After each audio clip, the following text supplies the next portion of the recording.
اللہ رب العزت نے انسان کو پیدا فرمایا، تخلیق فرمایا۔ اس سے پہلے انسان کچھ بھی نہ تھا، مردہ تھا۔ غور فرمائیں اس بات پر، اللہ کا قرآن کہتا ہے کیف تکفرون باللہ وکنتم امواتا فاحیاکم ثم یمیتکم ثم یحییکم ثم الیہ ترجعون۔ فرمایا کہ اے انسان، تو کیسے اپنے رب سے منہ پھیر سکتا ہے، کیسے تو اپنے رب کا انکار کر سکتا ہے کہ اس رب نے تجھے اس وقت پیدا فرمایا جب کہ تو کچھ بھی نہ تھا، تو مردہ تھا، مردے سے اللہ نے تجھے زندگی عطا فرمائی۔ کیف تکفرون باللہ وکنتم امواتا، تو مردہ تھا، فاحیاکم، پس اس رب نے تجھے زندگی عطا فرمائی، ثم یمیتکم، زندگی دینے کے بعد وہ پھر تمہیں موت عطا فرمائے گا، پھر مر کر ختم نہیں ہو جاؤ گے۔ فرمایا ثم یحییکم، وہ پھر تمہیں زندگی عطا فرمائے گا، ثم الیہ ترجعون، فرمایا تم اپنے رب کی بارگاہ میں لوٹ کر چلے جاؤ گے، رجوع کرنے والے ہو، لوٹنے والے ہو۔ گویا کہ یہ دنیا ایک مسافر خانہ ہے۔ دنیا کیا ہے؟ بولیے، سارے بولیے، کیا ہے؟ مسافر خانہ ہے۔ اس کے اندر انسان عارضی طور پر آیا ہے، لوٹ کر اپنے رب کی بارگاہ میں جانا ہے۔ گویا کہ مسلمان کا اصل ٹھکانہ، اصل مقام، اصل منزل مسلمان کی رب کی بارگاہ ہے، رب کی بارگاہ ہے۔ اللہ رب العزت نے اپنی بارگاہ سے انسان کو بھیجا اور پھر اس انسان نے اس رب کے سامنے لوٹ کر چلے جانا ہے۔ یعنی کہ غور فرمائیں کہ انسان کس قدر عظیم ہستی ہے کہ رب کی بارگاہ سے آیا، عالم ارواح سے اللہ نے پیدا فرمایا، عالم ارواح سے چلتے ہوئے اس دنیا میں آیا اور پھر لوٹ کر اس رب کی بارگاہ میں جائے گا۔ تو غور فرمائیں، فرمایا کہ تجھے میں نے مردے سے زندگی عطا فرمائی، تو یہ زندگی ایسے نہیں دی، اس زندگی کا ایک خاص مقصد ہے۔ یا اللہ وہ کیا مقصد ہے؟ فرمایا وما خلقت الجن والانس الا لیعبدون، کہ ہم نے جن و انسان کو ایسے ہی نہیں بنایا۔ یا اللہ کس طرح بنایا، کیوں بنایا، کیسے بنایا؟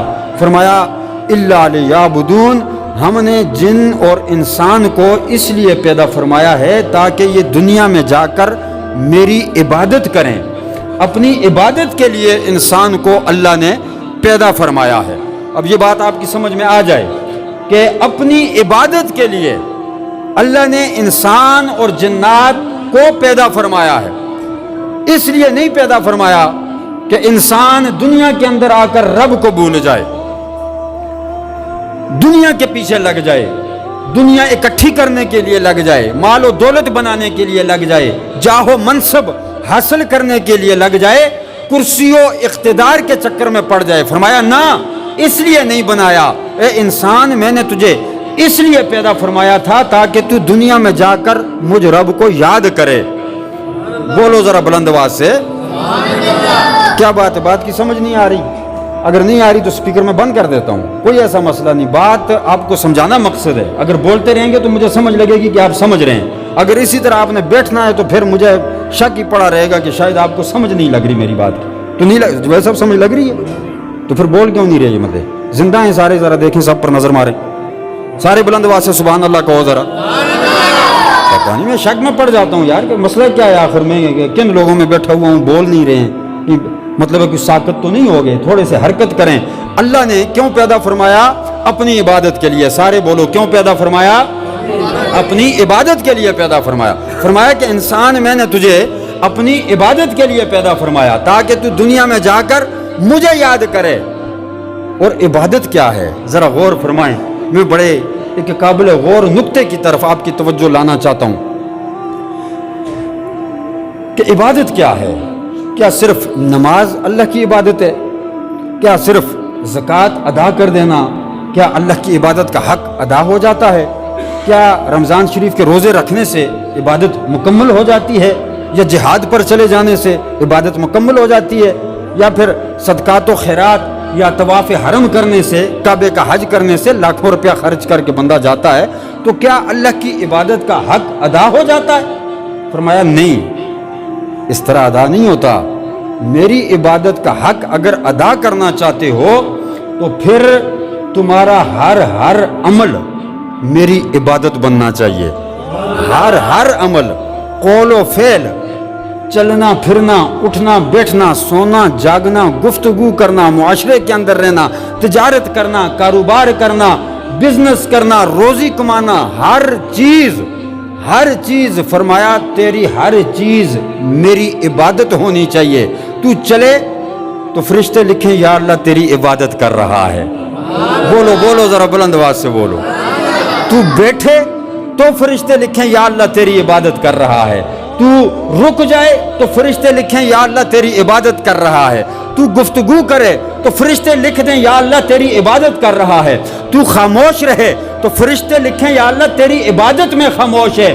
اگر تو سوئے تو فرشتے لکھیں کہ یا اللہ یہ سو کر بھی تیری عبادت کر رہا ہے. تو جاگے تو فرشتے لکھیں یا اللہ جاگ کے بھی تیری عبادت کر رہا ہے. یعنی کہ تیری ہر سانس میری عبادت بننا چاہیے. تیری زندگی میری عبادت ہونی چاہیے. یا اللہ یہ زندگی، یہ سانسیں کس طرح تیری عبادت بنیں گی؟ فرمایا لقد کان لکم فی رسول اللہ اسوۃ حسنہ. سن لے بندے، زندگی میں نے عطا کی ہے، یہ سانسیں تجھے میں نے عطا کی ہیں. اگر ان سانسوں کو، اس زندگی کو تو میرے رسول کی زندگی کے مطابق گزارے گا، تیری ہر سانس میری عبادت بن جائے گی. اللہ اکبر. فرمایا تیری ہر سانس میری عبادت بن جائے گی. ایسا ہے یا نہیں ہے؟ وہ بولو ذرا بلند آواز سے بولو. ایسا ہے یا نہیں ہے؟ فرمایا تو جاگے تو سنت رسول کے مطابق جاگ تو فرشتے لکھ دیں گے کہ یا اللہ تیری عبادت کر رہا ہے. تو سوئے تو سنت رسول کے مطابق سو تو فرشتے لکھ دیں گے یا اللہ تیری عبادت کر رہا ہے. تو دیکھو مسلمان کیا ہے یار؟ مسلمان ہم نے صرف سمجھ لیا کہ ہم مسجد میں آئے، نماز پڑھ لی تو اللہ کی عبادت کا حق ادا ہو گیا. باہر نکل کے بے شک ہم جو مرضی ہے کرتے رہیں، کسی غریب کا حق مار لیں، کسی مظلوم پر ظلم کر لیں، کسی کی جائیداد غصب کر لیں، یعنی جو مرضی ہے کریں باہر نکل کے. ہم سمجھتے ہیں کہ بس نماز پڑھائے تو اللہ کی عبادت کا حق جو ہے وہ ادا ہو گیا. لیکن فرمایا نہیں، ایسا نہیں ہے. ایسا کرنے سے تو اپنے اعمال اور ضائع کر رہا ہے. جو نمازیں پڑھ کر آیا وہ بھی ضائع کر رہا ہے. اس طرح بندہ مسلمان نہیں بنتا. مسلمان بننا ہے تو پھر میرے رسول کی زندگی کو دیکھ لے. یار بولو ذرا بلند آواز سے کہو. یعنی کہ حضور کی زندگی کا ایک لمحہ میرے رب کی عبادت ہے. میرے نبی نے اپنی زندگی کا ہر لمحہ اللہ کی عبادت میں گزارا. ہر لمحہ